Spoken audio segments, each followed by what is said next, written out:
Joining me now is CNN legal analyst Avery Friedman, a local attorney who, of course, has been watching all of this very closely. First, just give me your reaction to this sentence. We've got 336 months in prison, $98,000 in restitution owed to the county, and then there's a forfeiture plan involving his state pension and his home.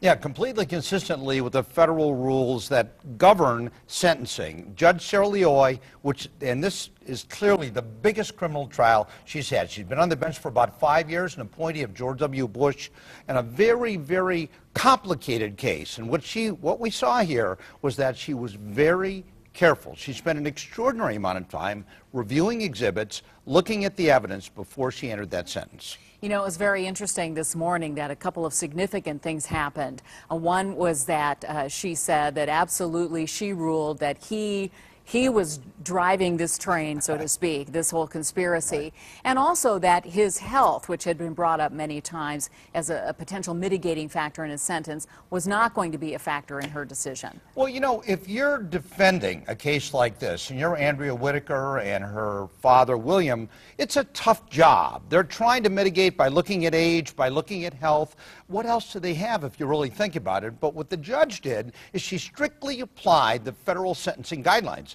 Now, 3 years ago, the U.S. Supreme Court said that a federal district judge isn't obligated to follow them, but they're guidelines nonetheless. That's exactly what Judge Leoy did. She went right by the book, right by the guidelines. The result really is no surprise. Nonetheless, though, might be surprising to people who were not expecting this big a sentence for Jimmy DeMora. Well, think about this. We saw the federal prosecution of Nate Gray. The sentence was nowhere near that. We saw the federal prosecution of James Trafficant. The sentence was nowhere near that. And one of the things the defense lawyers argue is, look, this isn't rape, this isn't murder, this isn't a violent crime. So let's not be extreme.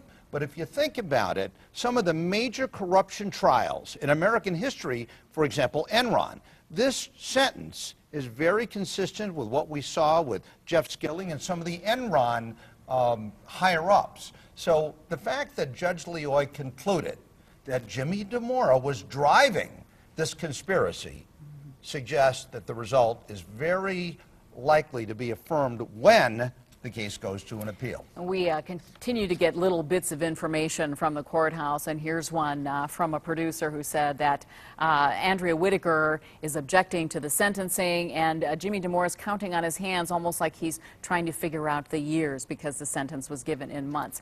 So the objection to the sentencing, without being there, if we're talking about objecting to exhibits, what might be happening here? Well, you have to give tremendous credit to a defense team that had very little to operate with. Andrea Whitaker objected to literally every piece of evidence that started being introduced by the U.S. Attorney's Office yesterday and carried on through today. And it's interesting that your producer paints a wonderful picture. There you've got Jimmy DeMora looking at his fingers trying to figure what this is. That would be DeMora-esque, would it not? I mean, that's the way he did things. And the fact is the 28-year sentence, number one, is consistent with the guidelines. And number two, this case will automatically take it to the bank, go to the United States Court of Appeals in Cincinnati, where a 3-judge panel will review what Judge Leoy did and determine whether or not, among other things, she abused her discretion. Would it be a normal procedure for DeMora? What is going to happen to him in the meantime during this appeal? That's a very good question, because I think the assumption is that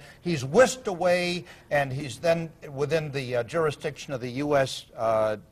Division or Bureau of Prisons. Well, that's not going to be the case because it's going to take time. A lot of people are thinking, well, it wasn't a violent crime, and therefore they'll be sending him off to Allentown or one of the minimum security prisons. And Lee, that's not going to happen. It's going to be medium security. He's not going to Club Fed. Assistant Prosecutor Bacon stated earlier this is a landmark case. The government should ask for a landmark sentence. Do you believe that this fits within that? Oh, yeah. I mean, if you think about public corruption in Northeast Ohio over the past 25 years, this is the big case. Now, again, you would expect that Ms. Bacon and the Justice Department would certainly advocate aggressively. But the bottom line is, even stating this conservatively, it is a landmark decision. You know, he, as we have been saying, maintained to the end that he did the best he could for his constituents, did so with them in mind, talked about how much he loved his wife. And in the context of this testimony that we heard throughout this, and his wife is sitting there listening to, you know, details about the trips to Vegas and so on.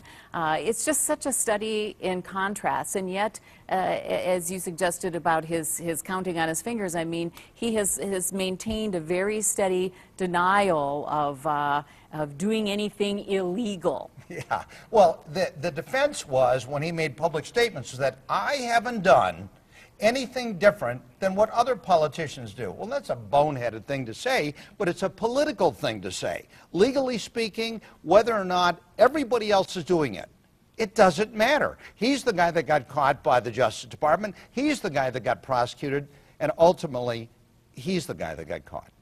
We are waiting right now for a press conference that's going to take place right out there outside the courthouse, where we are presuming we're going to hear for the first time from the prosecutors more about what we have just seen the last couple of days.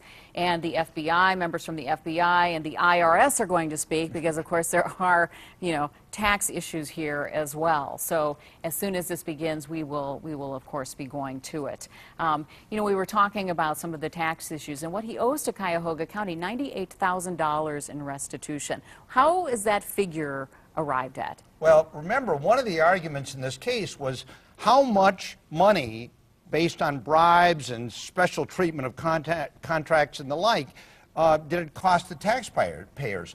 The government actually argued it was substantially higher. Ultimately, what Judge Leoy said is, it cost $98,000. That's what you have to pay back, Mr. DeMora. That's what it costs. So if you really think about it, I mean, there were other corrupt officials, allegations by the Department of Justice, who have made millions of dollars. Think about that. And Jimmy DeMora, in a sort of oath, gluttonous way, walked away essentially with $98,000. Was the sentence just? Seems like it is, but ultimately he's got to pay it back.